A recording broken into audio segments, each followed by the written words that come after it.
Question number 11 देखिए, let P of x equal to ax plus b and Q of x equal to cx plus d be two linear polynomial such that, यहाँ पे बोला है कि दो यहाँ पे पॉलिनोमियल्स है, जो कि पहली पॉलिनोमियल्स है वो है P of x equal to ax plus b, और जो दूसरी पॉलिनोमियल है वो है Q of x equal to cx plus D.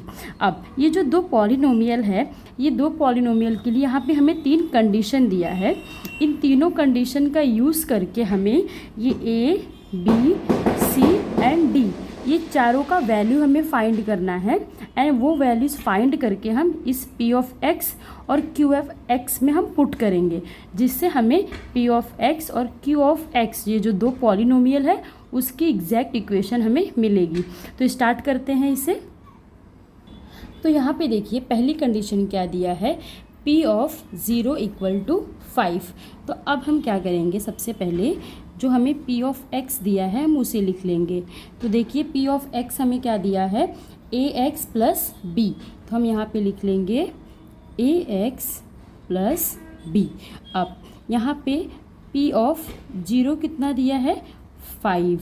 इसका मतलब है कि जो यहाँ पे x है उसकी वैल्यू 0। अगर हम इन दोनों का कंपेयर करेंगे तो जो P ऑफ x है यहाँ पे, और यहाँ पे देखिए P ऑफ 0 है, तो इसका मतलब है कि x की वैल्यू यहाँ पे 0 है। तो अब हम यहाँ पे लिखेंगे P ऑफ 0 इक्वल टू, तो ये a एज इट इज़ रहेगा और x की जगह पे 0 आ जाएगा, प्लस यहाँ पे b। अब P ऑफ 0 ऑलरेडी 5 दिया है, तो हम इसके नीचे लिख लेंगे 5 इक्वल टू a0 यहाँ पे हो जाएगा 0 और ये प्लस b। तो यहाँ से देखिए हमें मिल जाएगा 5 इक्वल टू b। तो इस तरीके से हमने फर्स्ट कंडीशन का यूज़ करके b की वैल्यू फाइंड कर लिया। अब हम क्या करेंगे, ये जो हमें b की वैल्यू मिली है हम इस P ऑफ x इक्वेशन में पुट करेंगे। तो हम यहाँ पे लिखेंगे पुट 5 इक्वल टू, यहाँ पे आप इसे इक्वेशन नंबर 1 दे दीजिए।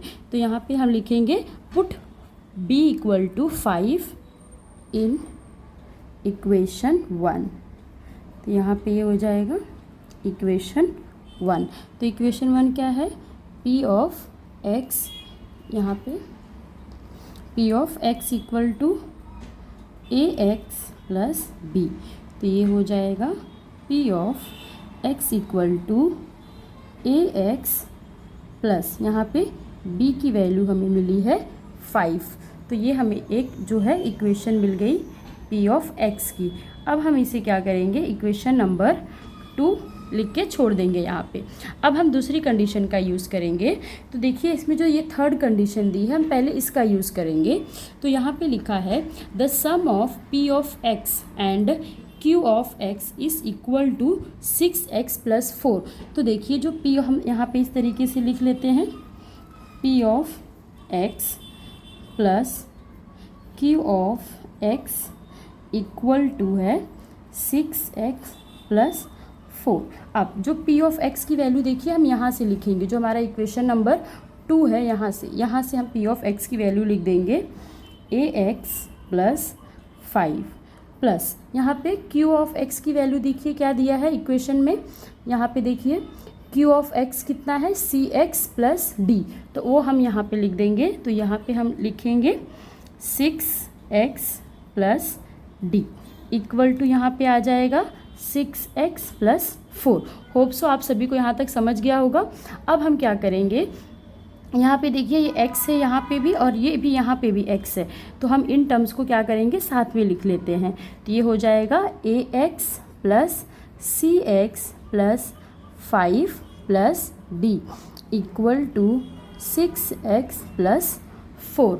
अब हम क्या करेंगे, यहाँ पे देखिए ये दोनों में x कॉमन है, तो यहाँ पे मैं इस तरीके से लिख सकती हूँ a प्लस c, और यहाँ पे ब्रैकेट के बाहर x प्लस, और ये जो 5 प्लस d है इसको एक बॉक्स में कर दिया, और ये यहाँ पे हो जाएगा 6x प्लस 4। अब देखिए यहाँ पे भी x का टर्म है और यहाँ पे भी x का टर्म है, तो हम यहाँ पे कंपेयर करेंगे। तो यहाँ पे लिख देंगे हम बाय कंपेयरिंग। तो देखिए ये हो जाएगा a plus c equal to कितना हो जाएगा 6 हो जाएगा, और 5 प्लस d इक्वल टू हमें मिल जाएगा 4। अब देखिए यहाँ पे ये जो ए एक्स प्लस सी है, आप इसको एक इक्वेशन का फॉर्म में रहने दीजिए, क्योंकि अभी हम इसको फ़िलहाल नहीं सॉल्व कर सकते हैं। तो ये हो गया हमारा इक्वेशन नंबर यहाँ पे 3 हो गया। अब ये वाला जो है यहाँ पे देखिए d इक्वल टू हो जाएगा 4 माइनस 5, क्योंकि इस तरफ ये प्लस 5 है तो इधर जाके ये हो जाएगा माइनस 5। तो यहाँ से हमें जो d की वैल्यू मिली है वो मिली है -1। अब देखिए यहाँ पे हमें b की वैल्यू मिल गई और यहाँ पे हमें d की वैल्यू मिल गई। अब हम क्या करेंगे, ये जो d की वैल्यू है ये हम पुट करेंगे q ऑफ x में, क्योंकि देखिए जो q ऑफ x की वैल्यू है वो क्या है c x प्लस d है। तो हम यहाँ पे लिखेंगे अब putting d equal to -1 in q of x। तो अब हम q ऑफ x में d की वैल्यू पुट करेंगे। तो ये देखिए ये इस तरीके से हो जाएगा, यहाँ पे q of x equal to कितना दिया है हमें cx प्लस d है। तो यहाँ से ये जो होगा देखिए, तो यहाँ पे हम लिखेंगे q of x equal to cx और ये -1। तो यहाँ से हमें q ऑफ x की भी इक्वेशन एक मिली है, इसे हम इक्वेशन नंबर 4 लिखेंगे। होप सो यहाँ तक आपको समझा होगा। अब हम क्या करेंगे, जो हमारी सेकेंड कंडीशन है उसको यूज़ करेंगे। तो अब यहाँ पे देखिए सेकेंड कंडीशन क्या है, p of x minus q of x जो है वो लाइन को जो एक्सिस है, सॉरी एक सेकेंड, कौन से एक्सिस को, ये यहाँ पे कट्स द x एक्सिस, यहाँ पे आएगा x एक्सिस। तो ये जो p ऑफ x और q ऑफ x पॉलिनोमियल है उसका जो डिफरेंस है वो x एक्सिस पे 3,0 पे कट कर रहा है। तो अब हम इसका यूज़ करेंगे। तो यहाँ पे हम एक बार फिर से लिख लेते हैं इस तरीके से, p of x minus q of x। अब देखिए जो p ऑफ x है वो हमने इक्वेशन में क्या है, हमारे इक्वेशन में यहाँ देखिए ax प्लस 5 है। तो हम यहाँ पे अब लिख देंगे ax प्लस 5, ये एक टर्म हो गया।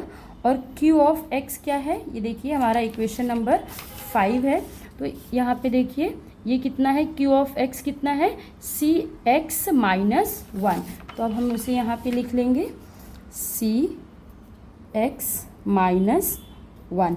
अब देखिए ये ब्रैकेट्स को हम ओपन कर देंगे इस तरीके से, तो ये हो जाएगा ax plus 5 minus cx plus 1, ये इस तरीके से हो गया।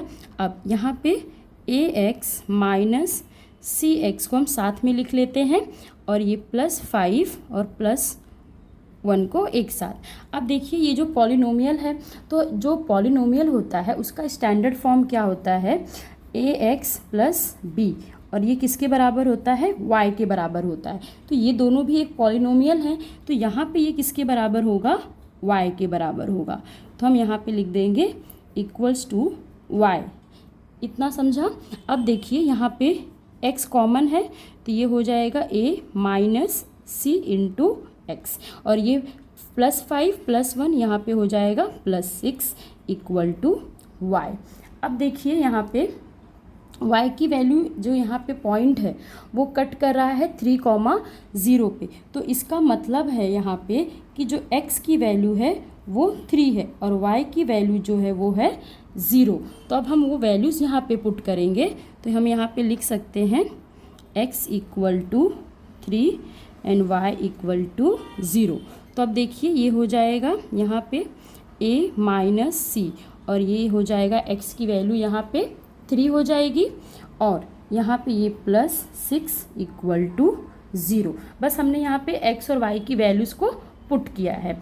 अब देखिए यहाँ पे ये जो a माइनस सी इंटू 3 ऐसे ही रहेगा, ये जो प्लस 6 है इस तरफ जाके -6 हो जाएगा। अब ये a माइनस सी यहाँ पे ही रहेगा, -6 भी अपनी जगह पे रहेगा। ये जो यहाँ पे जो 3 है ये इस ब्रैकेट के साथ मल्टीप्लाई कर रहा है, तो इस तरफ आके क्या करेगा, डिवाइड करेगा। तो यहाँ से हमें मिल जाएगा a minus c equal to -2। तो ये हमारी इक्वेशन नंबर 6 हो गई है। तो एक बार मैं इसे फिर से रिपीट करती हूँ। तो देखिए जो सेकेंड कंडीशन है वो दिया है कि p of x minus q of x जो है वो कट कर रहा है x एक्सिस पे एट द पॉइंट 3,0 पे। तो इसलिए हमने वही लिखा है यहाँ पे p of x minus q of x equal to y, क्योंकि ये पॉलिनोमियल है। पॉलिनोमियल का स्टैंडर्ड फॉर्म होता है y equal to a x plus b, मतलब ये जो ये इक्वेशन है इक्वल टू y के बराबर होती है, इसलिए हमने यहाँ पे लिखा है इक्वल टू y। अब p ऑफ x क्या है हमारा, ए एक्स प्लस बी है, और q की वैल्यू क्या है, सी एक्स माइनस 1। अब इस वैल्यूज़ को हमने पुट कर दिया, ये जस्ट ब्रैकेट्स जो हैं वो ओपन हो गए हैं। अब ये जो ए एक्स है और यहाँ पे सी एक्स है, तो हमने इसको साथ में लिख दिया, और जो नंबर्स हैं उनको साथ में लिख दिया।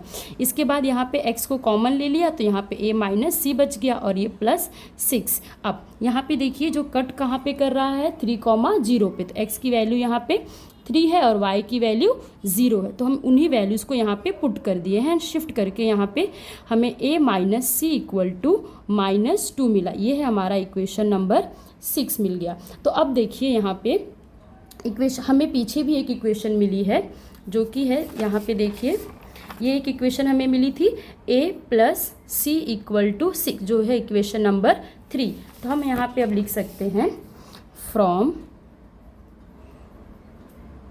Equation 3 and 6। तो यहाँ पे हम लिख रहे हैं कि इक्वेशन 3 और 6 से हमें क्या मिला है। तो इक्वेशन 3 क्या है, a प्लस, यहाँ पे एक बार देख लेते हैं, a प्लस 6 है, तो a plus c equal to 6, ये है इक्वेशन हमारा 3। और यहाँ पे देखिए a माइनस सी है -2, जो कि है हमारा इक्वेशन नंबर 6। अब अगर हम यहाँ पे ध्यान से देखेंगे तो ये जो सी टर्म है ये ऑलरेडी यहाँ पे देखिए सेम है और साइन इनकी डिफरेंट है, तो हम यहाँ पे एडिशन करेंगे। तो यहाँ पे हम इनका एडिशन करते हैं। तो देखिए ये a प्लस ए कितना हो जाएगा, 2a, और ये कैंसिल हो जाएगा, प्लस माइनस सब्ट्रैक्शन होगा, और यहाँ पे मिलेगा हमें 4। तो इसका मतलब a इक्वल टू हो जाएगा 4/2। तो यहाँ से हमें a की वैल्यू कितनी मिल गई, 2। अब हम क्या करेंगे, ये जो हमें a की वैल्यू मिली है 2, हम इसे किसी भी एक इक्वेशन में, चाहे इक्वेशन 3 या फिर इक्वेशन 6 में पुट करेंगे, और यहाँ से हम दूसरी वैल्यूज़ निकालेंगे। तो स्टार्ट करते हैं। तो अब हम यहाँ पे लिखेंगे putting a equal to 2 in equation 3। तो इक्वेशन 3 क्या है, देखिए a plus c equal to 6। तो a की वैल्यू 2 हो गई, प्लस c इक्वल टू 6, तो c की वैल्यू हो जाएगी 6 माइनस 2। तो यहाँ से हमें c इक्वल टू 4 मिला। तो अब देखिए यहाँ पे हमें क्या क्या मिल चुका है। यहाँ पे देखिए a की वैल्यू यहाँ पे 2 हो गई, c की वैल्यू हमें 4 मिल चुकी है, और यहाँ पे देखिए हमें b की वैल्यू 5 मिली है, और d की वैल्यू -1 मिली है। तो इस तरीके से हमें a, b, c, d चारों की वैल्यूज़ मिल गई है। तो अब हम इसे लिख लेते हैं। तो यहाँ पे देखिए, तो अब हम क्या करेंगे, यहाँ पे वैल्यूज़ लिख लेते हैं a, b, c and d। तो a की वैल्यू जो हमें मिली है वो मिली है 2, b की वैल्यू हमें 5 मिली है, c की वैल्यू हमें, एक सेकेंड, c की वैल्यू हमें 4 मिली है, और d की वैल्यू हमें -1 मिली है। तो इस तरीके से हमने a, b, c, d चारों की वैल्यूज़ फाइंड कर ली है। अब हम इसे अपने p ऑफ x में पुट करेंगे। तो p ऑफ x की इक्वेशन क्या थी, ax प्लस b। तो यहाँ पे ये p ऑफ x हो जाएगा, a की वैल्यू कितनी है 2x प्लस b की वैल्यू है 5। तो ये हमें p ऑफ x की जो इक्वेशन है, जो पॉलिनोमियल है, वो हमें यहाँ पे 2x प्लस 5 मिल गया। अब देखिए यहाँ क्यू ऑफ एक्स, तो क्यू ऑफ एक्स की इक्वेशन क्या थी, सी एक्स प्लस डी। तो यहाँ पे हो जाएगा Q of x equal to, C की वैल्यू कितनी मिली है 4x और ये प्लस है, और यहाँ पे डी की वैल्यू -1, तो ये हो जाएगा Q of x equal to 4x - 1। तो यहाँ से हमें क्यू ऑफ एक्स की भी वैल्यू मिल गई। तो इस तरीके से बच्चों क्वेश्चन नंबर 11 कंप्लीट हुआ। होप सो आप सभी को समझा होगा।